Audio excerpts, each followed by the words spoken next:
Dan saya untuk mengingatkan kembali beberapa tata cara ibadah. Yang pertama, mari sama-sama kita siapkan hati kita siapkan diri kita.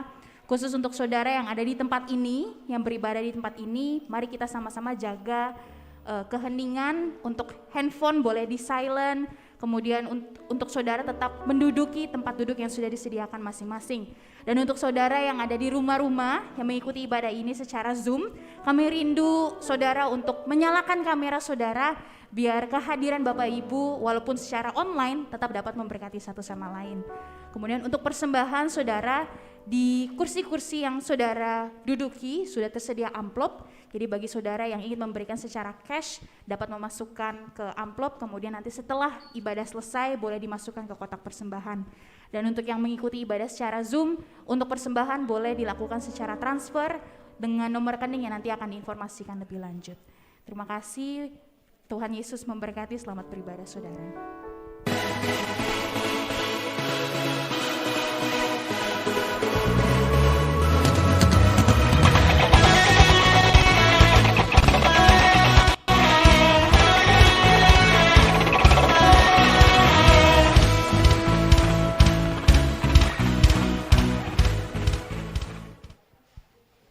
Sebelum kita memulai ibadah, mari bersama-sama kita perkatakan dengan iman Mazmur 91 sebagai doa kita.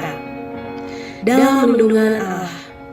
Orang yang duduk dalam lindungan yang maha tinggi dan bermalam dalam naungan yang maha kuasa akan berkata kepada Tuhan, tempat perlindunganku dan kubu pertahananku, Allahku yang kupercayai. Sungguh, dialah yang akan melepaskan engkau dari jerat penangkap burung, dari penyakit sampar yang busuk. Dengan kepaknya ia akan menudungi engkau, di bawah sayapnya engkau akan berlindung, kesetiaannya ialah perisai dan pagar tembok. Engkau tak usah takut terhadap kedahsyatan malam, terhadap panah yang terbang di waktu siang, terhadap penyakit sampar yang berjalan di dalam gelap, terhadap penyakit menular yang mengamuk di waktu petang. Walau 1.000 orang rebah di sisimu dan 10.000 di sebelah kananmu, tetapi itu tidak akan menimpamu.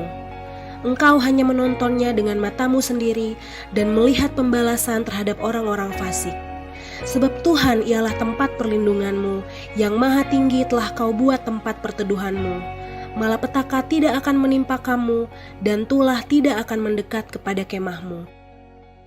Sebab malaikat-malaikatnya akan diperintahkannya kepadamu untuk menjaga engkau di segala jalanmu. Mereka akan menatang engkau di atas tangannya, supaya kakimu jangan terantuk kepada batu.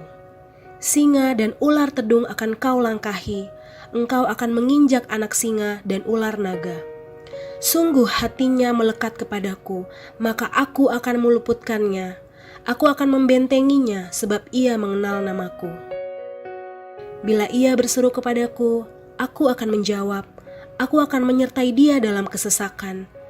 Aku akan meluputkannya dan memuliakannya. Dengan panjang umur akan kukenyangkan dia, dan akan kuperlihatkan kepadanya keselamatan daripadaku.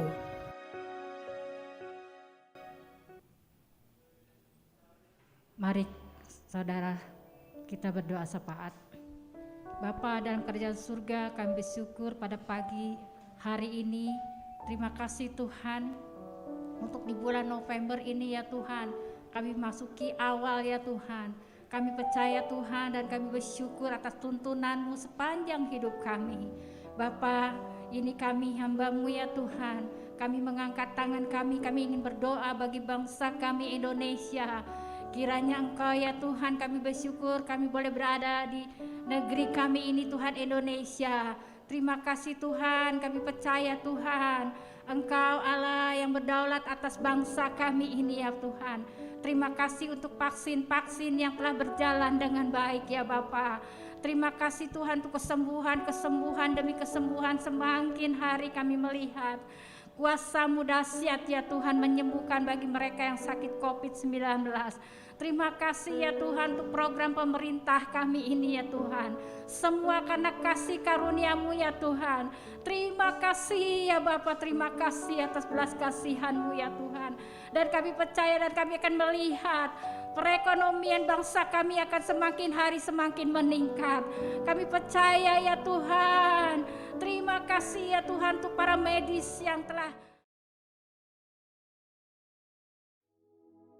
Shalom saudara, percakapan mengenai pencurahan Roh Kudus telah menjadi salah satu topik yang sangat sering dibahas.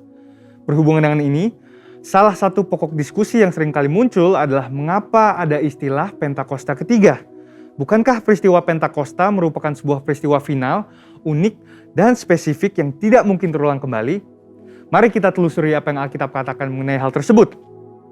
Insan Pentakosta memahami bahwa pencurahan Roh Kudus bukanlah sebuah peristiwa yang final dan yang tidak mungkin terulang lagi, melainkan sebagai penggenapan awal dari janji Bapa, yakni pencurahan Roh Kudus sebagaimana juga telah dinubuatkan dan perjanjian lama, yaitu yang masih dan akan terus berlangsung sampai kedatangan Tuhan Yesus yang kedua kalinya.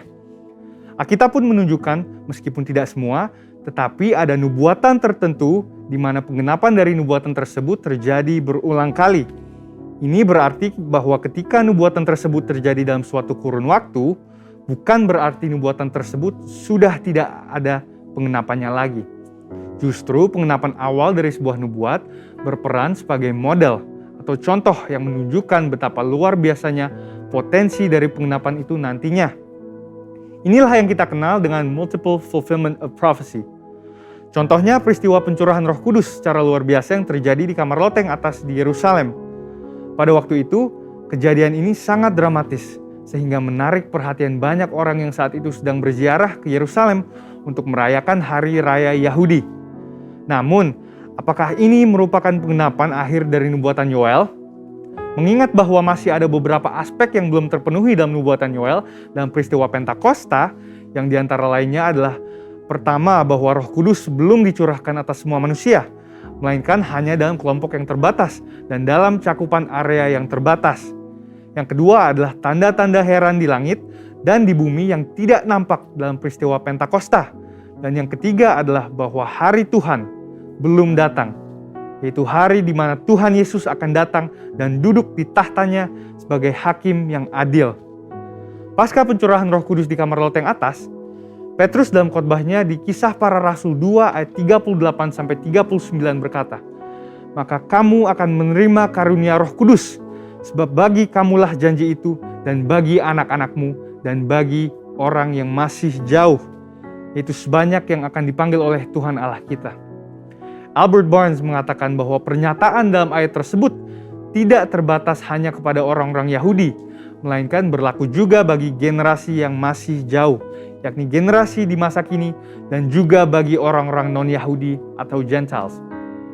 Dengan pemahaman ini, kita dapat menyimpulkan bahwa penggenapan akhir dari nubuatan Yoel tidak berhenti di peristiwa Pentakosta di kamar loteng, tapi juga terjadi di awal abad ke-20 melalui peristiwa Azusa Street Revival yang merupakan Pentakosta kedua dan sekali lagi sedang terjadi dalam era kita sekarang ini. Pentakosta ketiga sedang dan akan terus terjadi dalam cakupan area yang mendunia.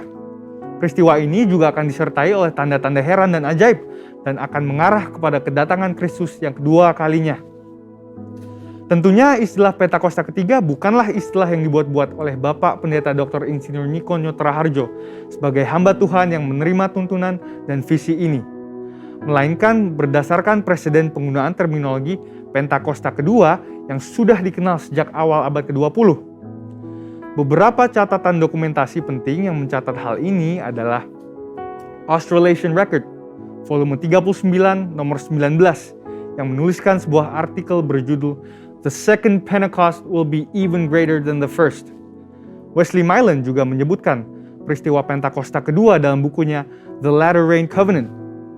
Frank Bartleman dalam bukunya How Pentecost Came to Los Angeles juga menggambarkan dahsyatnya pencurahan Roh Kudus yang terjadi di Azusa Street sebagai Pentakosta kedua. Dan buku Passover, Pentecost, and Parousia, di mana yang menjadi editor adalah para profesor aliran Pentakosta dari Pentecostal Theological Seminary, juga menyebutkan Azusa Street sebagai Pentakosta kedua. Jadi, dengan adanya presiden terminologi Pentakosta kedua ini, maka jika seseorang menolak Pentakosta ketiga atas dasar bahwa Pentakosta tidak berulang, Itu artinya dia juga menolak Pentakosta kedua, yang sama dengan menolak gerakan Pentakosta secara keseluruhan. Tentunya, untuk sebuah kegerakan bisa disebut sebagai peristiwa Pentakosta, ada 3 kriteria yang harus dipenuhi. Yang pertama adalah peristiwa Pentakosta bersifat masif, ekspansif, dan multi-etnis. Yang kedua adalah penekanan terhadap bahasa roh dan manifestasi kuasa Roh Kudus. Dan yang ketiga adalah bahwa peristiwa Pentakosta harus memiliki korelasi langsung dengan penuntasan amanat agung. Dengan itu, kita percaya bahwa pencurahan Roh Kudus yang terjadi di Yerusalem pada awal abad pertama dan Azusa Street pada awal abad ke-20 sedang dan akan terus terjadi dalam skala yang jauh lebih besar dan dahsyat pada zaman ini, sampai amanat agung diselesaikan dan Tuhan Yesus datang kembali. Amin. Saudara, untuk penjelasan lebih lengkapnya dari tim teologi kami, silahkan buka link yang ada di atas atau scan QR Code yang tersedia. Salam integritas dan Tuhan Yesus memberkati.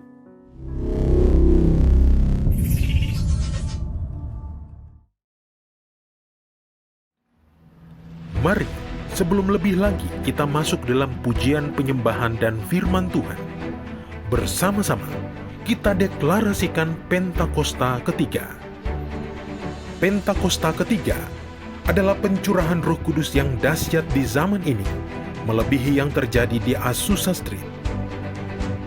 Pentakosta ketiga akan mengakibatkan penuaian jiwa yang terbesar dan yang terakhir sebelum Tuhan Yesus datang kembali. Pentakosta ketiga akan membangkitkan generasi Yeremia, yaitu anak-anak muda yang dipenuhi Roh Kudus, cinta mati-matian kepada Tuhan Yesus, tidak kompromi terhadap dosa, dan akan bergerak untuk memenangkan jiwa.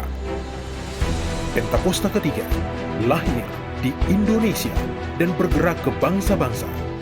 Gerakan ini dari timur ke barat dan akan kembali ke Yerusalem. Pentakosta ketiga akan memberikan kuasa untuk menyelesaikan amanat agung, dan setelah itu Tuhan Yesus datang kembali.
Hidupku menggenapi firman-Mu,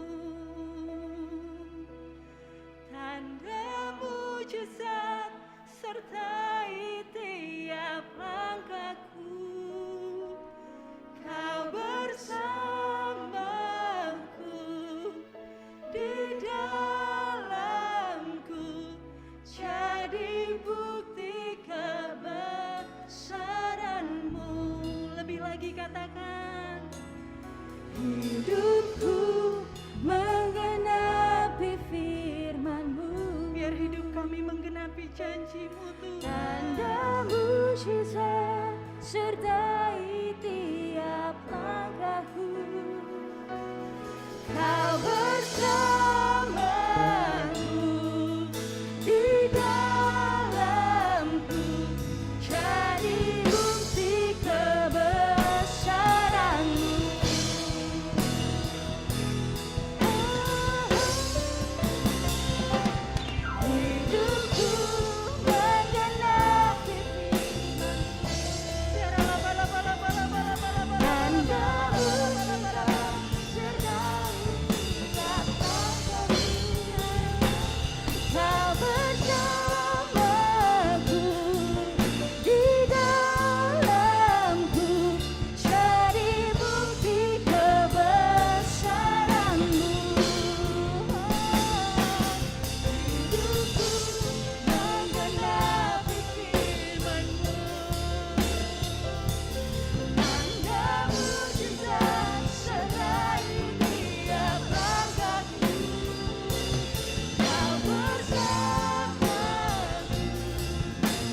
kebesaran-Mu Tuhan. Biar jiwa kami memuji-Mu, biar hati kami menyatakan kebesaran-Mu.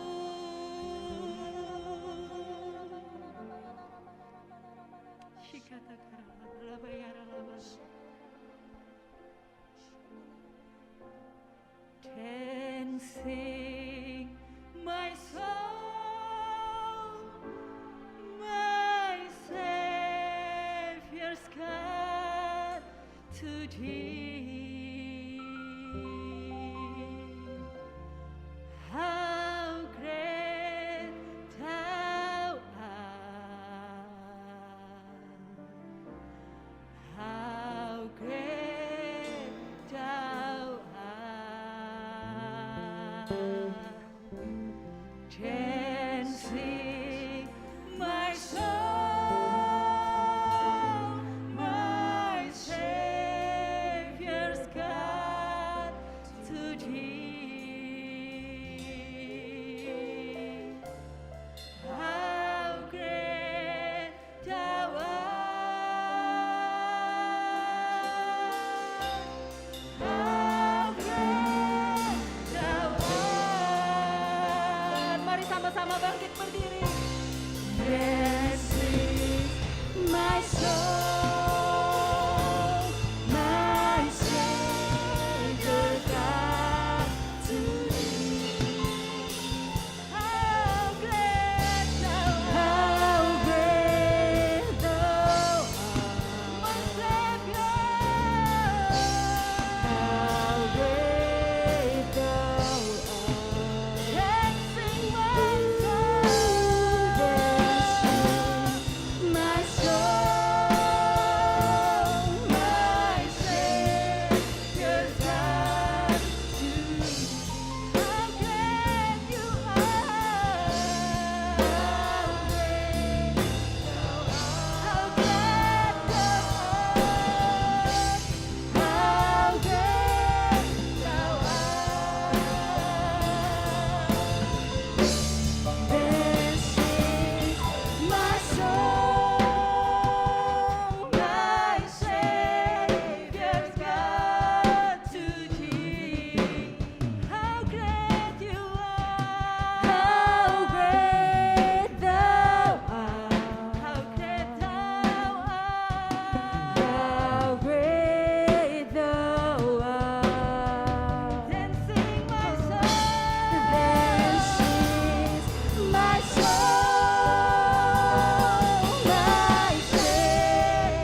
Kami bersyukur Tuhan.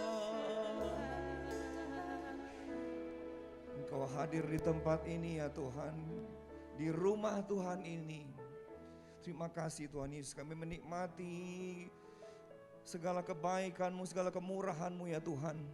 Dan terutama kehadiran-Mu di tempat ini, kami percaya membawa kekuatan bagi kami, memberikan mujizat bagi kami, menyembuhkan kami dan memulihkan kami. Kami berdoa juga yang ada di rumah-rumah, Tuhan berkati. Yang beribadah lewat Zoom, nanti lewat YouTube, berkat yang sama juga mengalir ya Tuhan. Terima kasih Abah, nyatakan isi hati-Mu di minggu yang pertama di bulan November ini. Urapi hamba-Mu, urapi kami semua. Biar kami diberkati oleh firman Tuhan. Dalam nama Tuhan Yesus Kristus kami berdoa. Semua yang siap menyambut firman Tuhan sama-sama katakan amin. Haleluya. Puji Tuhan. Silakan duduk Bapak Ibu yang di tempat ini, yang di rumah udah duduk terus kayaknya ya. Puji Tuhan, haleluya. Nah, kita ibadah hybrid ya. Tapi saya bersyukur hari ini yang datang, wow banyak sekali, puji Tuhan. Nah tapi tetap waktu tentu tidak bisa sebebas dulu. Jadi langsung aja kita buka Alkitab kita pada pagi hari ini. Di dalam Kisah Para Rasul pasal yang ke-11 kita akan lihat mulai ayat yang ke-27 sampai ayat yang ke-30. Sekali lagi saya mau ucapkan terima kasih buat Pak Gembala yang sudah kasih kesempatan lagi di tempat ini, di keluarga besar GBI Raden Saleh ini, luar biasa. Nah, saudara, mari saya cerita dulu ya. Kalau saudara suka baca buku-buku sejarah ya, maka dikatakan dalam 2000 tahun terakhir ini, jadi sesudah tahun-tahun Masehi, maka ada beberapa peristiwa sejarah yang dikatakan mengguncang penduduk bumi. Jadi bukan hanya terjadi di satu kota, satu negara, tapi banyak bangsa yang mengalami hal yang mengguncangkan itu, yang membunuh banyak orang, bahkan jutaan orang. Antara lain pandemi ya, juga perang ya. Tapi salah satunya ialah bencana alam, saudara. Nah, salah satu bencana alam yang terbesar yang diceritakan oleh penulis sejarah waktu itu, yaitu yang terjadi tahun 45 Masehi ya. Pada tahun itu dikatakan terjadi kelaparan besar yang melanda seluruh, ya artinya bagian terbesar dari muka bumi ini saudara. Yang membuat banyak orang mati kelaparan karena bencana kelaparan ini. Dan peristiwa tahun 45 Masehi itu ternyata tercatat di Alkitab kita juga ya. Nah kalau saudara baca ya, atau saya bacakan buat kita semua ya. Ayat yang ke-27 dikatakan begini, pada waktu itu datanglah beberapa nabi dari Yerusalem ke Antioquia. Antioquia itu satu kota yang terkenal di Syria Utara ya. Kalau di Syria Selatan itu ada kota Damaskus atau Damsyik ya, yang membuat Paulus bertobat. Tapi kemudian gereja pertama kali disebut Kristen itu di kota ini, di Antioquia. Pada zaman itu ada 3 kota yang disebut Antioquia, yang namanya Antioquia. Yang di Syria Utara, yang di Turki, dan yang di Yunani juga ada. Karena nama itu kan menghormati salah satu kaisar Yunani ya, Antiochus ya, Antioquia. Nah, seorang dari mereka yang bernama Agabus bangkit dan oleh kuasa roh ia mengatakan bahwa seluruh dunia akan ditimpa kelaparan yang besar. Hal itu terjadi juga pada zaman Claudius. Nah, hari itu ada seorang nabi ya namanya Agabus, dia bernubuat bahwa nanti akan datang kelaparan besar, dan nubuatan nabi ini digenapi beberapa tahun kemudian ya. Dan itu terjadi pada zaman kekaisaran Claudius, atau nama lengkapnya itu Claudius Germanicus ya. Dia kaisar nomor 4 dari kekaisaran Romawi. Nah, saudara jangan berpikir, oh masa kaisar Romawi baru 4? No, sebelum Julius Caesar, Romawi itu kan negara demokrasi. Tapi setelah Julius Caesar, dia jadi kekaisaran. Kaisar pertama, Kaisar Agustus ya, waktu Yesus lahir pada zaman itu. Kaisar kedua tuh Kaisar Tiberius atau Tiberias. Makanya satu danau, ada danau di Israel, Danau Galilea itu nama lainnya kan Danau Tiberias, untuk menghormati kaisar nomor 2 itu. Kaisar nomor 3, nah ini mulai jahat semua ya. Caligula ya, menganiaya banyak orang Kristen, saudara. Lalu kaisar keempat ini, si Claudius Germanicus ini. Nanti yang kelima lebih gila lagi, namanya Nero. Itu mah bukan gila lagi ya, tapi beneran gila itu ya. Karena dia penyebar hoax yang luar biasa kan, dia sebarkan hoax bahwa yang bakar kota Roma itu orang Kristen. Jadi orang Kristen yang diburu-buru, yang dikejar-kejar saudara. Itu hoax yang terkenal dari seorang kaisar. Nah sesudah itu kan berganti dinasti yang baru. Nah pada zaman dia inilah terjadi peristiwa ini saudara. Ya, nah saya teruskan. Pada waktu kelaparan besar melanda seluruh penduduk bumi waktu itu katanya, apa yang murid-murid di Antiokhia lakukan ya pada waktu itu, ayat 29. Lalu murid-murid memutuskan untuk mengumpulkan suatu sumbangan sesuai dengan kemampuan mereka masing-masing dan mengirimkannya kepada saudara-saudara yang diam di Yudea. Hal itu mereka lakukan juga dan mereka mengirimkannya kepada penatua-penatua dengan perantaraan Barnabas dan Saulus. Saudara, sejarah juga mencatat salah satu daerah yang paling besar dampaknya mengalami kelaparan ini ialah daerah Israel, daerah Yudea. Nah rupanya murid-murid di Antiokhia itu tidak separah para saudara-saudara yang di Israel. Jadi apa yang mereka lakukan?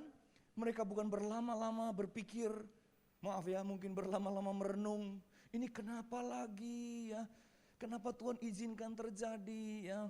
Mereka tidak bertanya kepada Tuhan misalnya, Tuhan apa kami kurang dianiaya? Sebab hari itu gereja sedang dianiaya luar biasa. Sehingga Tuhan izinkan lagi kelaparan. Oh mereka tidak banyak berpikir soal itu. Mereka tidak terlalu lama ambil doa puasa Bapak Ibu ya. Tapi mereka langsung berkata, apa yang harus kita lakukan? Nggak usah banyak mikir, nggak usah banyak tanya. Sekarang apa yang harus kita bisa lakukan untuk saudara-saudara kita di Yerusalem yang jauh lebih buruk keadaannya daripada kita.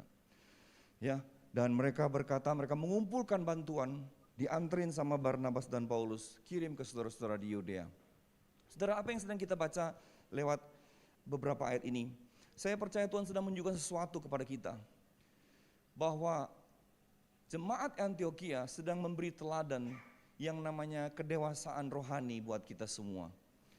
Jemaat Antiokhia sedang menunjukkan satu kualitas iman kepada setiap gereja di setiap masa. Bahwa dalam mengikut Tuhan, kita selalu harus siap sedia ketika Tuhan izinkan kita mengalami hal yang sulit. Tapi persoalan terbesar ialah apa yang harus kita lakukan terhadap peristiwa-peristiwa itu. Nah, saudara, hari-hari ini kita masih dalam situasi yang serba terbatas ya. Pandemi masih belum tuntas. Ya, walaupun kita tahu mujizat demi mujizat Tuhan lakukan atas bangsa kita. Tapi masih belum seperti dulu saudara ya. Dan memang tidak akan sama lagi seperti dulu. Nah, banyak orang mengalami kesulitan di dalam 1,5 tahun lebih ini ya. Tapi kalau saudara dan saya sudah bulan November masih bertanya kepada diri sendiri atau kepada orang lain atau mungkin juga kepada Tuhan, why Lord? Kenapa Tuhan? Apa kita kurang susah kemarin-kemarin sehingga Tuhan izinkan kita alami ini? Saudara, saya mau katakan pertanyaan itu sudah sangat-sangat terlambat. Amin ya. Hari gini masih nanya kayak begitu. Sekarang waktunya saudara berkata begini, now what? Sekarang kita mesti ngapain? Dan saya percaya kalau kita mau berjalan bersama Tuhan, Tuhan pasti menuntun kita. Haleluya. Sebab itu kita mau lihat 3 perkara yang harus kita lakukan. Hari-hari ini saya percaya sebagai orang percaya dalam kita menghadapi situasi seperti ini, bahkan kita sedang terus memasuki apa yang disebut sebagai new normal. Kita ada di ujung tahun 2021, segera kita akan masuk tahun 2022. Apa yang harus kita lakukan saudara supaya kita bisa tetap kuat ya. Kita tetap mengalami janji Tuhan, mujizat Tuhan, kita tetap keluar sebagai pemenang bahkan lebih dari pemenang. Nah sebab itu saya kasih tema untuk khotbah hari ini judulnya 3M. 3M itu bukan mencuci tangan, menjaga jarak, memakai masker, bukan ya. Sekarang sudah 5-6M ya. Tapi ini bicara soal 3 langkah iman yang harus kita lakukan ya. 3 perkara yang harus kita lakukan kalau kita mau mengalami mujizat Tuhan dalam hidup kita. Kita mau melihat kuasa Tuhan di situasi yang baru ini yang belum pernah kita alami sebelumnya. Yang pertama saudara, saya ajak saudara melihat dari 2 Korintus pasal yang ke-5 ayat yang ke-7. Ya, yang di rumah juga buka Alkitab ya. 2 Korintus pasal 5 ayat yang ke-7. Firman Tuhan berkata begini, sebab hidup kami ini adalah hidup karena percaya, bukan karena melihat. Saudara, saya percaya yang pertama ini ya, yaitu kita harus hidup karena iman. Atau M yang pertama yaitu kita harus melangkah dengan iman. Karena kan bahasa Inggrisnya bunyinya begini, for we walk by faith, not by sight. For we live by faith, not by sight. Jadi Alkitab sendiri mengajarkan bahwa kita tuh harus berjalan dengan iman, bukan dengan melihat. Makanya kunci yang pertama kita harus melangkah dengan iman. Saudara, kalau kita selalu hanya melihat apa yang di depan mata, maka itu akan membuat selalu kita takut, khawatir, aduh mau gimana ini ya. Akhirnya saudara tidak pernah bikin apa-apa. Dan karena saudara tidak mau bikin apa-apa, saudara tidak melihat apa-apa yang Tuhan bisa lakukan buat hidup kita. Nah, dasar manusia memang selalu ingin bertanya dulu kan baru mau melangkah ya. Ngerti dulu baru mau jalan. Ya kalau selalu saudara mesti ngerti dulu, tahu dulu sebabnya, baru saudara mau melangkah, ya saudara akan selalu tertinggal ya. Saudara akan selalu artinya tidak mengalami hal-hal yang baru yang sebenarnya Tuhan sudah siapkan. Tapi dasar manusia begitu ya, dan itu normal aja sih memang ya. Orang sakit dikit aja langsung tanya, ini kenapa saya sakit, kejangkit siapa nih? Padahal salah sendiri kan gitu ya. Ya memang tidak jaga kesehatan mungkin. Tapi kita selalu ingin bertanya, ya mencari sebab dari seluruh persoalan. Kalau tidak ngerti, akhirnya kemudian tanya Tuhan, Tuhan ini kenapa begini? Dan seringkali saya mau kasih tahu Tuhan tuh tidak jawab loh pertanyaan-pertanyaan kita. Karena memang dia tidak berhak untuk menjawab. Dia tidak punya kewajiban maksud saya untuk menjawab semua pertanyaan kita, saudara. Bayangin kalau kita bingung apa, pusing apa kita tanya, Tuhan ini kenapa begini? Jangan-jangan tiap hari Tuhan kerjanya cuma mau jawab pertanyaan anak-anaknya gitu ya. Waduh, kata Tuhan udah percaya aja. Ya. Ada satu tokoh di Alkitab yang mungkin mirip-mirip dengan kita juga ya. Dia mempersoalkan, dia memperdebatkan ya dengan teman-temannya bahkan dengan Tuhan. Kenapa hal yang buruk itu terjadi dalam dirinya? Namanya tuh Ayub Bapak Ibu. Nah sudah tahu kan peristiwa Ayub ya. Di awal sudah tahu terjadi percakapan antara Tuhan dengan setan ya. Terus Tuhan kan banggain Ayub kan gitu ya. Udah lihat Ayub belum loh gitu ya. Tuhan kasih semua sih, makanya dia saleh, dia sungguh-sungguh. Coba kalau nggak ada itu ya, semua yang dia miliki. Kata Tuhan, mau coba, mau buktikan, ayo ya, tapi jangan nyawanya. Siap kata iblis ya. Lalu Tuhan izinkan iblis tanda petik yang ngerjain si Ayub ini ya. Hartanya hilang saudara, ludes ya. Cuman nggak pakai utang karena dia orang kaya ya, des aja. Bukan cuma harta yang hilang, kalau orang kehilangan harta kan katanya kayaknya masih banyak contoh lah. Tapi ini bukan cuma hartanya hilang, keluarganya juga hilang. 10 anaknya semua mati, meninggal saudara. Waduh itu jarang saudara menemukan udah harta hilang, keluarga juga hilang. Dan bukan sampai situ, kesehatannya sendiri ya hilang saudara. Dia mengalami satu penyakit yang sangat mengenaskan. Ya satu borok yang dari ujung kepala sampai ujung kaki. 3 temennya datang, ngunjungin Ayub. Pikir mau menguatkan Ayub gitu ya. Tapi pas pertama ketemu, seminggu katanya cuma bisa nangis. Aduh kasihan banget kamu gitu ya. Saking ininya ya, mengenaskannya itu ya. Dia itu katanya garuk gatal di badannya aja itu gak bisa pakai jari lagi karena udah luka semua kali ya. Pakai beling saudara. Pernah garuk pakai beling, saking susahnya ya, saking sakitnya, sengsaranya ya. Setelah 7 hari baru mereka bisa ngomong. Ya, nah waktu ngomong ini yang jadi masalah kan. Karena teman-temannya seolah-olah ngajarin dia, menghakimi dia. Kamu pasti ada salah Ayub, kata Ayub. Kasih tahu, saya salah di mana? Ya pasti ada lah, nggak mungkin lah Tuhan izinkan ini kalau kamu nggak ada salah. Ya mana salahnya? Kasih tahu. Waduh mereka berdebat dengan sengit. Saudara, temennya ngajarin, ya pasti begini begitu kata Ayub. Sorry ya. Kamu pikir kamu doang yang tahu itu. Saya juga ngajarin orang seperti itu katanya. Jadi tidak ada yang baru di hadapan Ayub menurut dia. Saking sengitnya perdebatan itu, maka saudara akan ketemu satu ayat yang cukup mengagetkan di Alkitab ya. Ayub 16 ayat 2 ya. Saya tidak usah baca, buka sendiri aja ya. Itu Ayub maki temennya kan. Saking sebelnya dia ya. Puluhan pasal saudara ya, dari pasal 4 ya dan seterusnya sampai pasal 37. Puluhan pasal Ayub mempertanyakan keadaan dirinya. Kenapa begini? Saya salah di mana? Kasih tahu kalau saya salah. Dan mereka tidak bisa buktikan. Dia tanya Tuhan, kenapa? Akhirnya setelah ratusan ayat mereka berdebat seperti itu ya, temennya ngomong, Ayub nimpalin. Tiba-tiba 4 pasal terakhir, 38, 39, 40, 41. Tiba-tiba Tuhan datang, saudara ya. Dan berbicara kepada Ayub. Ya enggak? Nah, pikir Ayub waktu Tuhan datang, ini dia. Tuhan pasti akan kasih tahu kenapa saya begini.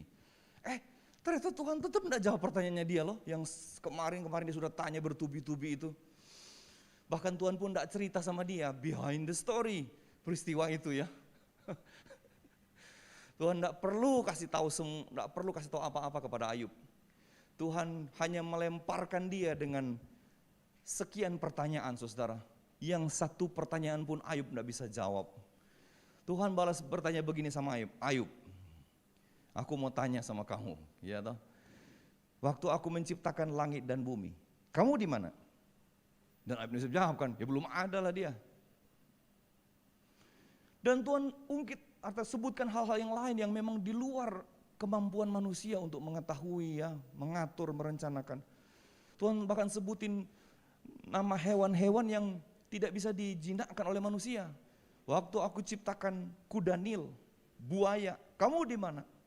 Ayub tidak bisa jawab semuanya. Padahal kalau ada orang hitung pertanyaan Tuhan itu ke Ayub cuma 60 pertanyaan. Dari ratusan pertanyaannya Ayub ya, cuma 60. Dan tidak ada satu pun yang Ayub bisa jawab. Karena hari itu pertanyaan-pertanyaan Tuhan itu Tuhan sedang menunjukkan kebesarannya dia, kemahakuasaan dan kemahatauannya dia. Sehingga setelah semuanya Ayub tidak bisa jawab, akhirnya Ayub kan cuma bilang begini, ya ampun Tuhan, ngomong apa aku kemarin? Ayub malu sendiri saudara.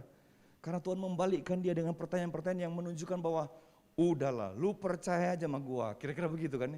Kamu tuh tahu apa? Kamu percaya aja, saya tanya satu pun kamu tidak bisa jawab. Mana kamu mengerti ibaratnya kira-kira jalan-jalan Tuhan. Sehingga Ayub kemudian berkata, Tuhan minta maaf ya. Dulu saya cuma kenal engkau dari kata orang, tapi sekarang aku kenal engkau secara pribadi. Hari itu Ayub takluk ya di bawah kekuasaan Tuhan. Dia bilang, aduh, ya tahu malu banget berkeluh kesah kepada Tuhan. Tapi kita tahu betapa baiknya, besarnya, dahsyatnya Tuhan, saudara. Sehingga Ayub menyadari itu, dia bertobat minta ampun, bahkan dia mendoakan teman-teman yang dia katain kemarin, dia maki kemarin itu.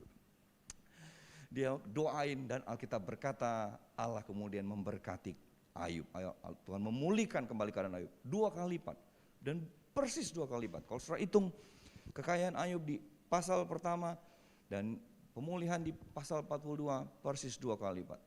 Termasuk keluarganya Tuhan ganti 2 kali lipat, benar gak? Kan anaknya 10, mati, diganti 10. 2 kali lipatnya di mana? Loh anaknya 20 sekarang berarti, iya kan? Itu kan 2 kali lipat namanya ya. Anaknya 20 loh, kan nanti juga ketemu lagi di sorga kan gitu ya. Cuma istri yang gak diganti ya, haleluya. Nah berarti istri selamanya, amin, puji Tuhan. Istri boleh tepuk dada selamanya, amin. Nah saudara, apa yang Tuhan sedang tunjukkan kepada Ayub? Bahwa udah percaya aja, kamu manusia ciptaan, percaya saja. Nah saudara, hal yang sama juga saya percaya Tuhan tunjukkan kepada kita. Supaya kita percaya sepenuhnya kepada Tuhan. Ya, percaya akan janjinya, percaya akan firman-Nya. Nggak ada alasan untuk kita seolah ragu ya akan keputusan Tuhan, apa yang Tuhan izinkan. Karena kita nih anak-anak yang dikasihi katanya. Dan Tuhan cuma minta kita percaya dan berjalan bersama Dia. Maka kita pasti akan melihat kuasa Tuhan, tuntunan Tuhan, pertolongan Tuhan. Yang setuju katakan amin. Haleluya. Nah, itu M yang pertama ya, melangkah dengan iman. Jangan bingung lagi, hari gini masih bingung, udah melangkah aja. Apa yang bisa kita lakukan? Nah, tapi dalam melangkah ini tentu kita juga harus datang dengan satu paradigma yang baru ya. Karena ini kan situasi yang baru, sebab itu saya percaya M yang kedua ini miliki paradigma yang baru. Have a new paradigm in the word of God ya. Nah saya kasih ayatnya saudara. Di bagian mana kita bisa temukan Tuhan menuntun kita supaya kita selalu berjalan dengan paradigma yang baru. Salah satunya ya tentu di dalam Roma 12 ayat yang kedua. Ya ini satu ayat yang kuat sekali kalau mau menegaskan kepada kita bahwa dari dulu sampai sekarang, detik kita lahir baru terima Tuhan Yesus, Tuhan mengajar kita untuk berjalan mengikut Dia selalu dengan pola pikir yang baru, paradigma yang baru. Ya, kita tidak bisa pakai metode yang lama selalu, kita tidak bisa punya pengertian yang lama untuk kita berjalan bersama dengan Tuhan. Kita bisa out of date, saudara.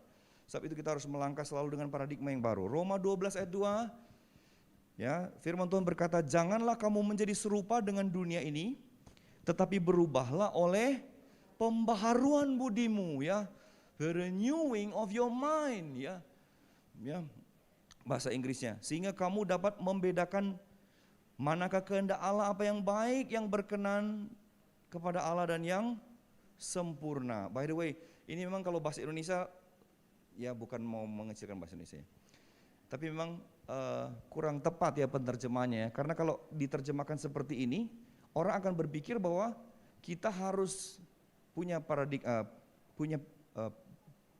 pemikiran yang baru, pembaharuan budi, supaya kita tahu kehendak Allah yang baik, berkenan dan sempurna. Itu seperti ada kesan, ada level ya daripada kehendak Allah itu. Kehendak Allah itu baik, nanti lebih tinggi lagi berkenan, lebih tinggi lagi sempurna. Kesannya begitu. Tapi kan kalau saudara baca terjemahan asli dan bahasa Inggris, no, kehendak Allah itu cuma satu. Dan ciri kehendak Allah, ya, the will of God, which is good, well pleasing and perfect, ya. Ini ciri kehendak Allah. Nah, kita tuh mesti menemukan kehendak Allah itu, yang namanya baik, berkenan, sempurna itu. Cuma untuk menemukan the will of God that is good, well pleasing and perfect, harus dimulai dengan yang namanya the renewing of your mind. Bahasa Yunani itu nous itu pikiran, akal budi, ya. Sini akal dipakai kata budi, ya. Pola pikir atau paradigma. Jadi pola pikir kita, paradigma kita tuh mesti berubah kalau ingin tahu mana kehendak Allah, ya, untuk hidup kita. Setiap keadaan punya satu kehendak Allah yang baik, berkenan, sempurna itu. Nah, kita mesti tahu itu, saudara. Kita punya banyak ide, banyak pikiran, banyak good idea. Tapi God's idea itu, which is good, ya, well pleasing dan perfect itu, kita mesti temukan ketika kita merubah the way we think, ya. Sebab itu saya percaya kita tuh harus juga belajar, saudara, untuk selalu menyesuaikan diri.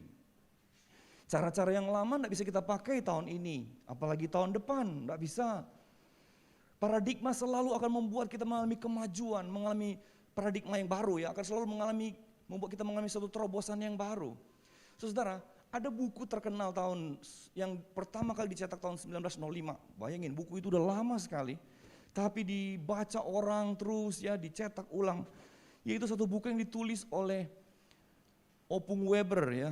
Opung Weber, Max Weber, ya, Maximilianus Weber, ya, itu tokoh terkenal, saudara, ya. Dia di bukunya yang berjudul Protestant Ethics and the Spirit of Capitalism, Protestant Ethics and the Spirit of Capitalism, 1905. Dia itu mengungkapkan satu fakta sejarah. Bagaimana katanya orang-orang Protestan tahun 1500 dan 1600. Hari itu Amerika belum ada, Amerika baru muncul tahun 1700. Tapi 1500-1600 Eropa tiba-tiba mengalami satu perubahan yang luar biasa, saudara. Eropa mengalami transformasi, bukan cuma secara rohani, tapi secara jasmani, secara materi, ya. Eropa mengalami yang disebut abad pencerahan itu. Kemajuan di segala bidang, itu andilnya orang-orang Protestan. Ketika mereka merubah cara mereka berpikir tentang hidup. Katanya, kita tidak sedang ngomongin siapa-siapa, ya, tapi sebelum itu, sebelum orang Protestan bangkit, ya, bagaimana orang begitu dikuasai oleh tradisi, ya, oleh peraturan. Dikatakan, ya, kekayaan itu hanya dimiliki oleh kaum-kaum tertentu, yaitu kaum bangsawan dan satu institusi, ya. Rakyat miskin semua. Tapi ketika mereka diajari oleh guru-guru, ya, reformasi, Martin Luther dan terutama yang terkenal itu John Calvin, itu mereka bahkan Alkitab diterjemahkan kan dalam bahasa Inggris, bahasa Jerman. Terus mereka baca, wah, mereka terkaget. Dulu kan tidak boleh baca sembarang, hanya imam-imam yang bisa baca. Sekarang jemaat, rakyat juga bisa baca. Dan antara lain mereka temukan Kolose 2 ayat 8, 16, 18 yang berkata begini, ya, bahwa kita tuh enggak boleh hidup ya dikuasai oleh tradisi, ya. Jangan kuasai oleh mitos, jangan kamu berkanjang. Berkanjang tuh mengagung-agungkan. Ya, mimpi penglihatan. Bagaimana zaman dulu paradigma yang lama, orang begitu takut ya dengan apapun karena mitos. Bahkan orang Kristen waktu itu takut setan, saudara ya. Ngusir setan bawa-bawa salib.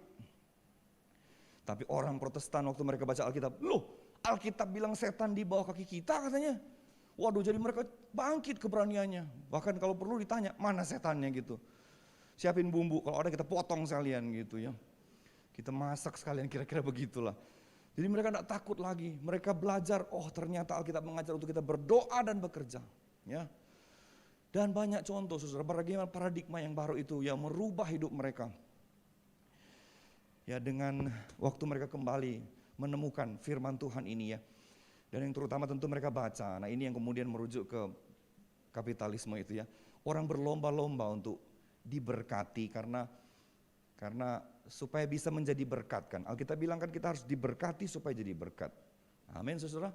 Sehingga orang mengembangkan itu. Nah, memang selalu sebuah paradigma kalau tidak kembali ke Alkitab, tidak dipagari oleh firman Tuhan, ya dia bisa kebablasan gitu kan.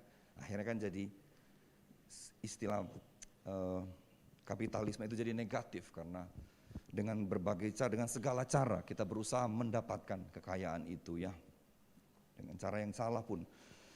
Demi, for the sake of kemajuan ya, demi perubahan ya, kekayaan gitu. Zaman dulu mana ada teologi kemakmuran, miskin semua saudara. Tapi kita berhutang kepada gereja reformasi ya, yang merestorasi pemikiran, cara hidup, gaya hidup. Nah itulah salah satu contoh bagaimana paradigma yang baru merubah bukan cuma pribadi loh, tapi satu benua. Nah kita mungkin tidak perlu jauh-jauh seperti itu, tapi kita harus temukan rahasia firman Tuhan supaya kita selalu berjalan dengan paradigma yang baru bersama dengan Tuhan. Di masa pandemi ini banyak hal yang berseliweran di luar sana, macam-macam kita dengar ya. Dan saya percaya kita nggak boleh cuma mikirin itu, ngurusin itu gitu, tapi pikirin apa yang harus kita lakukan saat ini, apa yang harus kita kejar, apa yang harus kita persiapkan, apa yang harus kita lakukan. Because life must go on, saudara.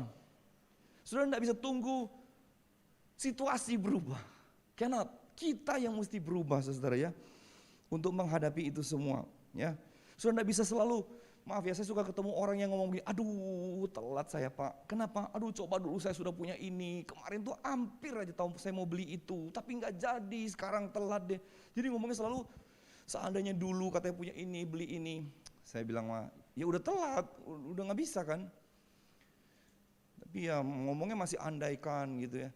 Saya pikir kamus andaikan di pikiran kita tuh mesti kita hapus aja ya, nggak perlu sekarang. Karena orang selalu berpikir, aduh seandainya saya punya ini, punya itu dulu. Coba saya udah nurut nasihat teman saya punya ini, saya beli ini, beli itu. Mungkin sekarang nggak begini. Ya udah telat, udah lewat 2 tahun ya. Sekarang kita harus berpikir, apa yang harus kita lakukan menyikapi keadaan kita sekarang. Dalam segala situasi saudara ya, kita harus selalu punya paradigma yang benar ya bersama dengan Tuhan. Rasul Paulus pernah ketemu dengan Nabi Agabus ini. Kalau saudara baca ayatnya itu di Kisah Rasul 21 ayat 11. Ya. Jadi waktu itu setelah 14 tahun pelayanan, Paulus tiba-tiba pamitan kepada jemaat di Turki ya, di Asia Kecil. Jemaat, saya mau pulang kampung. Ini saya udah lama enggak pulang dan ini ada banyak hal yang saya mesti bereskan. Waduh, ini repot ini. Ada banyak hal-hal yang mesti artinya diselesaikan ya, pertentangan-pertentangan ya. Baik dalam pengajaran maupun ya itulah antara orang Yunani, orang Yahudi. So dia mesti pulang dan bicarakan ini dengan rasul-rasul di Yerusalem. Jadi saya mau pamit ya, mau pulang kampung. Nah ada Agabus di situ. Tiba-tiba Nabi ini berdiri, dia ambil sabuknya Paulus, dia ikat Paulus. Terus dia bilang gini, Pak, demikianlah firman Tuhan. Kalau Bapak pulang, Bapak akan ditangkap dan dipenjarakan, engkau akan diikat seperti ini dan dipenjarakan. Wah seketika jemaat kaget, aduh Pak, janganlah Pak, kalau gitu jangan pulang. Sebab ini yang bernubuat bukan Nabi kaleng-kaleng ya, ini nabi beneran, pasti jadi nih. Jadi mereka tidak mau Paulus mengalami itu. So mereka tahan Paulus, jangan Pak, udah di sini aja, pelayanan masih banyak kan gitu ya, masih banyak harus kita lakukan. Tapi Paulus itu ya, dia selalu menyikapi segala sesuatu dengan tepat, menurut apa yang dia tahu ya. Oke lah, memang itu pesan Tuhan ya, itu dan pasti terjadi. Tapi ada yang lebih penting yang harus saya lakukan, saya mesti pulang. Jadi dia bilang gini, jemaat jangan bikin saya sedih dong. Saya tetap mesti pulang, minta maaf nih. Terima kasih Pak Agabus ya, tapi mau gimana lagi. Sekarang di kota mana saya nggak ditangkap, nggak dikerjain orang, udahlah. Ya, jadi dia tetap insist, dia tetap mau pulang. Saudara. Untung dia bukan orang India ya. Kalau dia orang India pasti ngomong gini, please don't stop me. I got to do what I got to do. Katanya. The man got to do what the man got to do. Jadi kenapa ya, kamu nggak bisa rubah saya, even ya ada pesan Tuhan seperti ini ya. Paulus selalu menerapkan apa yang perlu, yang penting, yang harus, no matter, nggak peduli keadaannya kayak mana, pandangan orang. Wah susah saudara kalau kita selalu mau ingat orang ngomong apa dulu, pandangan situasi. Salah-salah kita tidak akan pernah melakukan apa-apa saudara ya. Nah di paradigma yang baru temukan ya petunjuk atau tuntunan Tuhan untuk kita lakukan ya. Saya tulis karena kita harus bangkit ya, lakukan sesuatu. Karena bersama Tuhan kita pasti mengalami pertolongannya. Amin saudara. Karena kalau kita melangkah bersama dengan Tuhan, kita pasti melihat pertolongan Tuhan. Amin. Nah inilah yang membawa kita kepada M yang terakhir. Ya, kalau kita melangkah dengan iman dalam paradigma yang baru, dalam tuntunan Tuhan, maka pasti kita akan mengalami mujizat Tuhan. Amin. Karena mujizat masih ada buat saya dan saudara. Saudara dengar baik, selama Tuhan masih ada, mujizat pasti masih ada. Kecuali Tuhan udah gak ada. Dan Tuhan gak mungkin gak ada kan. Kalau Tuhan sampai udah gak ada, kita udah gak ada duluan ya. Karena dia yang menopang hidup kita, dia yang bikin kita hidup. Jadi kalau tidak ada Tuhan, no way, sudah hilang semua kita. Nah karena dia masih ada dan selamanya dia ada, berarti mujizat juga selamanya masih ada buat kita. Percaya itu saudara, sungguh-sungguh, maka kita akan lihat, kita akan alami. Apa kurang jelas itu 1 Korintus 10 ayat 13 ya, ayat yang terakhir. 1 Korintus 10 ayat 13. Berkata pencobaan-pencobaan yang kamu alami ialah pencobaan-pencobaan biasa yang tidak melebihi kekuatan manusia. Amin. Ini janji Tuhan buat kita ya. Jadi tidak ada pencobaan yang melebihi kekuatan kita. Sebab Allah setia dan karena itu ia tidak akan membiarkan kamu dicobai melampaui kekuatanmu. Nah ini sama-sama. Pada waktu kamu dicobai, ia akan memberikan kepadamu jalan keluar sehingga kamu dapat menanggungnya. So, semua orang bisa mengalami ya, itu biasa saudara, nggak usah tanya kenapa, biasa ya. Jadi sekarang kalau ada apa-apa nggak usah tanya lagi kenapa, udah biasa bro ya, B aja ya. Tapi yang pasti Tuhan itu sanggup menolong kita untuk memberikan kita jalan keluar sehingga kita dapat menanggungnya, artinya kita dapat mengatasinya, menyelesaikannya, kita bisa keluar sebagai pemenang saudara. Karena mujizat selalu ada di pribadi Allah yang melakukan mujizat dan dia mau melakukannya buat kita semua orang percaya. Saya tutup dengan kesaksian ini. Ini kan karena zaman seperti ini ya, kita masih berhemat, kita masih kemudian kita juga mengurangi segala sesuatu. Maka di gereja kami itu kita semuanya lokal ya. Kalau di gereja ini kan diberkati Tuhan, puji Tuhan. Ya ada tamu yang datang, tapi di tempat kami ya kita udahlah, mumpung pejabatnya ada 10. Pejabat kan ada 10 di gereja ya, jadi kita jadwalin satu-satu ya. Luar biasa, ternyata ketahuan, wah ini khotbahnya bagus ternyata ya, selama ini WL doang. Ya, jadi kita tampilkan ya, melayani di ibadah seperti ini, ibadah online ya, dan Zoom. Nah 2 minggu lalu, ya ini cerita masih fresh ini. 2 minggu lalu pas giliran seorang WL di tempat kami untuk khotbah, sharing. Dan dia bersaksi bagaimana waktu anaknya sudah lulus SMA ya. Anaknya bilang sama dia, sama papa ini, "Pa, aku mau kuliah." Titik, ibaratnya gitu ya. Ya, atau dia enggak peduli papanya hamba Tuhan juga, ya, pelayanan, ya memang dia pelayanan WL ya, WL gereja, WL kantor. Tapi kan sekarang gereja ya seperti ini ya, enggak kayak dulu. Kemudian kantor juga banyak yang online semua ya. Sudah ada sih 1-2 yang onsite ya, ibadah PD kantornya. Jadi untuk sehari-hari memang Tuhan pelihara, luar biasa ya, enggak kekurangan. Tapi waktu mau kuliahin anaknya, nah ini persoalan saudara. Karena uang dari mana kan gitu. Tapi mereka terus berusaha, nah inilah namanya berdoa dan bekerja ya. Mereka usaha, cari-cari informasi. Ternyata ada jalur beasiswa di satu universitas di Jakarta Selatan. Kita Jakarta Selatan ya? Oh di Jakarta Timur berarti. Ya di UKI, di UKI Cawang, udah gak apa-apa lah sebutin aja ya. Jadi jalur lewat rekomendasi gembala. Jadi kalau ada pengerja yang memang rajin, ya bagus, baik ya, boleh direkomendasikan dari gereja, ya mudah-mudahan ya lulus gitu. Tapi kan rupanya mungkin ibaratnya kuota cuma 200, yang mau daftar 2000 kan gitu. Jalur gereja ini ya. Jadi dia enggak lolos. Tanda tangan saya kurang sakti berarti ya. Enggak lolos. Nah udah, tapi mereka enggak putus asa kan, tetap berharap sama Tuhan. Sampai satu hari di bulan September itu ya katanya.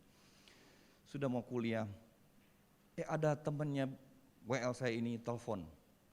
Dia juga kaget waktu ditelepon karena ini kan teman lama, teman udah lama, ini teman Badung waktu masih muda gitu. Untung udah bertobat dua-duanya kan. Ya. Dan dia kenal, dia ingat, masih ingat gak? Oh iya, aduh, di mana? Ya, oh saya hamba Tuhan. Kamu, ya saya sekarang pengurus yayasan rupanya di Universitas UKI itu ya. Terus dia begini, anak kamu udah kuliah? Kan nggak lolos bro katanya, nggak lolos seleksi ya karena kan saingannya banyak. Gini aja deh, saya mau bantu, yaitu lewat jalur yayasan katanya.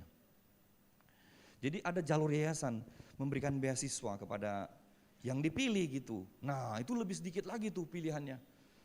Ya mungkin kalau nggak salah jatah yayasan itu cuma 2 gitu. Dan tahu dia yang dipilih saudara. Wow, luar biasa. Dan bukan cuma sampai di situ, kan beasiswa kan dari jalur yayasan. Tahu nggak per semesternya cuma bayar berapa? Cuma bayar 2,5 juta per semester dan bisa dicicil tiap bulan. Jadi tiap bulan cuma bayar 400.000 katanya. Astaga, ini mah uang sekolah waktu SD ya. Tapi sekarang kuliah seperti itu ya.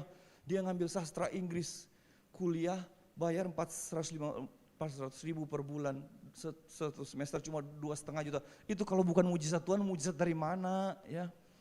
Sebab memang kalau kita berharap kepada Tuhan, mujizat selalu ada buat kita anak-anaknya. Amin. Mari kita bangkit berdiri bersama-sama, kita akhiri ibadah kita. Kita waktu lebih dikit ya. Puji Tuhan, enggak apa-apa. Mari kita datang sama Tuhan. Saya berdoa, saudara yang hadir di rumah Tuhan ini maupun yang di rumah-rumah, percaya bulan yang baru ini kita terima mujizat yang baru. Berkat yang baru, kesembuhan yang baru, pemulihan yang baru, tuntunan yang baru. Tuhan nyatakan, Tuhan bukakan kepada kami semua anak-anaknya. Oh rabahandara labaralabaya, syeka rabarabarabarabara. Oh haleluya, haleluya, haleluya. Mari ambil waktu, ambil sikap untuk berdoa, memuji menyembah Tuhan. Saat kami berdoa memuji menyembah-Mu, kuasa-Mu turun ya Tuhan Yesus. Thank you Lord. Oh haleluya. Apapun yang terjadi dalam hidupku ini, tak pernah kuragukan janji-Mu Tuhan. Lewat gunung yang tinggi, dalam lembah yang curam, tak pernah kuragukan kasih-Mu Tuhan. Sekali lagi, apapun yang terjadi, apapun yang terjadi dalam hidupku ini, tak pernah kuragukan janji-Mu Tuhan. Lewat gunung yang tinggi, dalam lembah yang curam, tak pernah kuragukan kasih-Mu. Kau berfirman, amin. Kau berfirman dan sembuhkan yang sakit. Sabda dan selamatkanku. Tiada yang mustahil bagimu. Yesus, ku percaya padamu. Firman, Kau berfirman, oh, dan sembuhkanku. Kau bersabda dan selamatkanku. Tiada yang mustahil bagimu.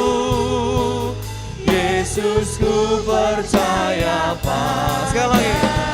Kau berfirman, sembuhkan yang sakit dalam nama Tuhan Yesus. Kau bersabda dan selamatkanku. Tiada yang mustahil, amin, bagimu. Yesus, ku percaya padamu. Kami percaya Tuhan. Yesus, ku percaya padamu. Sekali lagi, percaya. Yesus, ku percaya padamu. Haleluya, haleluya. Mari sembah Dia. Hikanara namanya Shano. Kami percaya tiada yang mustahil bagimu. Engkau sanggup Tuhan. Ora bahandara la bahindara la baya syaka namaya namaya namo. Iyara la la bara la baya syano. Inara masyana. Terus berdoa. Ora bahanda. Terima mujizat, terima kesembuhan, terima kuasa Tuhan. Ora bahandara la bara. Mujizat masih ada dalam nama Yesus. Oh, haleluya, haleluya.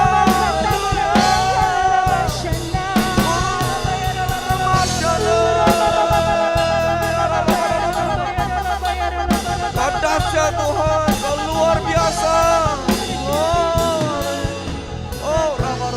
Berkati gereja ini, berkati kami semua umat-Mu ya Tuhan Yesus. Biarlah kami tutup tahun 2021 ini dengan kemenangan yang daripada Tuhan. Penyertaan, pemeliharaan, perlindungan, dan pemulihan yang daripada Tuhan kami alami ya Tuhan Yesus. Terima kasih Bapa, Engkau sungguh baik, sangat baik. Terima kasih Tuhan Yesus. Biar kami semua selalu bersehati di tempat ini ya Tuhan. Membangun tahta-Mu yang besar. Karena kami percaya Tuhan Yesus, sekali-kali Engkau tidak pernah meninggalkan kami. Amin. Kami mau percaya kepadamu. Bahkan Kau sudah berjalan di depan kami. Tahun 2022 biarlah kami melihat mujizat yang baru. Terobosan yang baru kami alami. Satu musim yang baru kami akan masuki bersama dengan Tuhan. Tapi kami tidak akan pernah takut. Karena Tuhan selalu berjalan di depan kami. Dalam nama Tuhan Yesus Kristus kami berdoa dan mengucap syukur. Yang diberkati sama-sama katakan, amin. Puji nama Tuhan. Saudara dipersilakan untuk duduk kembali dalam hadirat Tuhan. Izinkan saya untuk menyampaikan beberapa pengumuman saudara. Yang pertama adalah persembahan, pengumuman persembahan. Bagi saudara yang ingin rindu memberikan persembahan, persepuluhan maupun persembahan diakonia, dapat dilakukan melalui transfer ke rekening BCA dengan nomor rekening yang sudah tertera di layar, atau bagi Bapak Ibu yang rindu untuk memberikan secara tunai dapat menggunakan amplop yang sudah disediakan di kursi saudara. Kemudian nanti ketika saudara keluar dari tempat ini boleh memasukkannya ke dalam kotak persembahan.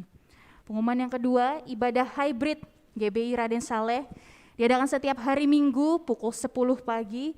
Jadi saudara yang rindu mungkin yang masih mengikuti ibadah ini secara Zoom, jika saudara rindu untuk mengikuti ibadah secara onsite, diwajibkan untuk mengisi link reservasi ibadah saudara, yang nanti link reservasi akan dibagikan melalui gembala-gembala khusus tempat.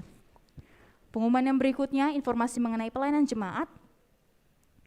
Pelayanan baptisan air diadakan setiap minggu keempat, pelayanan penyerahan anak diadakan setiap minggu kedua, dan untuk pemberkatan nikah bagi saudara yang rindu untuk diberkati di gereja ini diwajibkan untuk mengikuti BPN dan konseling.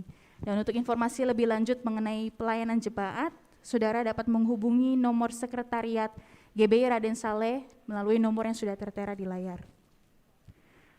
Pengumuman tambahan, rekaman ibadah hari ini akan kami bagikan melalui media sosial kami agar saudara dapat mengikutinya juga. Jangan lupa untuk tetap lakukan vaksinasi dan terapkan protokol kesehatan saudara. Demikianlah pengumuman GBI Raden Saleh. Tuhan Yesus memberkati.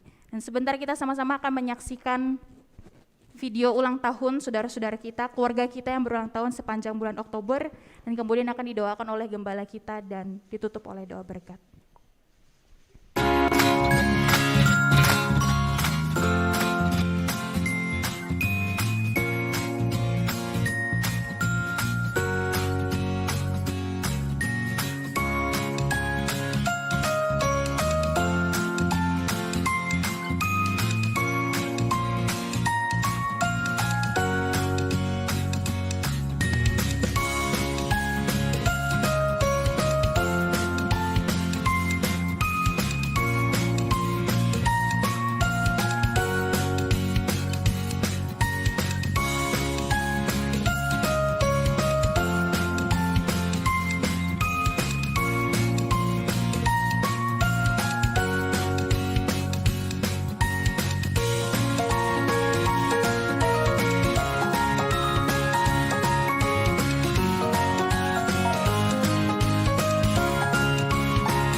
Tuhan menyertai kau berlimpah, limpah, limpah. Tetap kondisi on fire sampai Tuhan datang. Bapak terima kasih, kami serahkan berulang ini ke dalam tangan-Mu Tuhan. Kami semua anak-Mu pada siang hari Tuhan, firman-Mu yang disampaikan oleh Peter Nimiki tidak akan kembali sia-sia. Kita berdoa buat Mr. Miki, kita rantangan kami Tuhan, urapi Pak Miki Tuhan. Tambah-tambahkan pengurapan yang baru, pewahyuan, hikmat, roh pengembali yang kuat di GBI Tebet Tuhan. Perluas dalam pelayan Tuhan. Tebet dan sekitarnya dimenangkan untuk kerajaan Allah. Tuhan tambahkan jiwa-jiwa Tuhan. Bahkan gedung Honda akan menjadi milik GBI Tebet Tuhan. Dalam nama Yesus, berkati Miki Tuhan, istrinya dan kedua putra-putrinya aman dalam tangan Tuhan. Bapak terima kasih buat kami semua yang hadir Tuhan. Pakai kami semua Tuhan. Kuat dalam iman, kuat dalam pengharapan, dan kuat dalam kasih Tuhan. Biar roh kami terus menyala-nyala Tuhan. Menjadi anak-anak Tuhan yang diurapi Tuhan. Kami berdoa Tuhan, pakai kami semua Tuhan. Berlimpah-limpah, perkenan Tuhan turun dalam hidupmu. Jangan batasi roh Allah bekerja dalam hidupmu. Ini waktunya, waktu yang genting, sungguh-sungguh dengan Tuhan. Serius dengan Tuhan. Bangun imanmu terus sungguh-sungguh. Fokus sama Tuhan, berdoa. Apa masalah, problem, pergumulan dari hidupmu Tuhan. Perkara-perkara yang biasa ya Tuhan. Tuhan sanggup berikan jalan keluar. Saudara mulai angkat tangan, Tuhan pasti turun tangan. Setiap masalah, problem, pergumulanmu Tuhan, berdoa. Mujizat masih ada. Aku aminkan mujizat terjadi dalam hidupmu, dalam keluargamu, usahamu, bisnismu, masa depanmu. Mujizat masih ada. Pertolongan Tuhan tidak pernah terlambat. Pas pada waktunya. Bapak terima kasih. Kau tutup buku dengan darah Yesus. Pagar para malaikat Tuhan. Jauhkan kemiskinan jahat Tuhan. Virus COVID-19 dan variannya keluar dari kami Tuhan. Berhenti di Indonesia. Keluar dari Indonesia Tuhan. Kita bisa kembali ke jalan yang normal lagi Tuhan. Puji menyembah Tuhan. Kami tahu waktu yang sangat singkat. Kami semua menjadi gadis yang bijaksana. Yang selalu berdoa dan berjaga-jaga. Bapak terima kasih. Mari angkat kedua tanganmu. Arahkan hati pikiran Tuhan. Kita siap menerima berkat Tuhan. Saudara kasih oleh Tuhan Yesus. Terimalah berkat kasih karunia yang berlimpah, limpah, limpah dari Allah dari surga. Terimalah damai, sejahtera, sukacita dalam Putra Tunggal Tuhan Yesus Kristus. Pertolongan, kekuatan, persekutuan yang manis dengan Roh Kudus menyertai seluruh kehidupanmu mulai pagi siang hari ini sampai Tuhan Yesus datang kali kedua menjemput kita semua di awan-awan ramai bahkan sampai kekal selama-lamanya. Yang percaya katakan amin. Selamat pagi siang. God bless you all.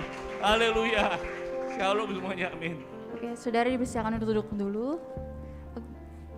Haleluya. Kita sama-sama akan mengakhiri ibadah kita Zoom hari ini. Kita hitung mundur dari 5, 4,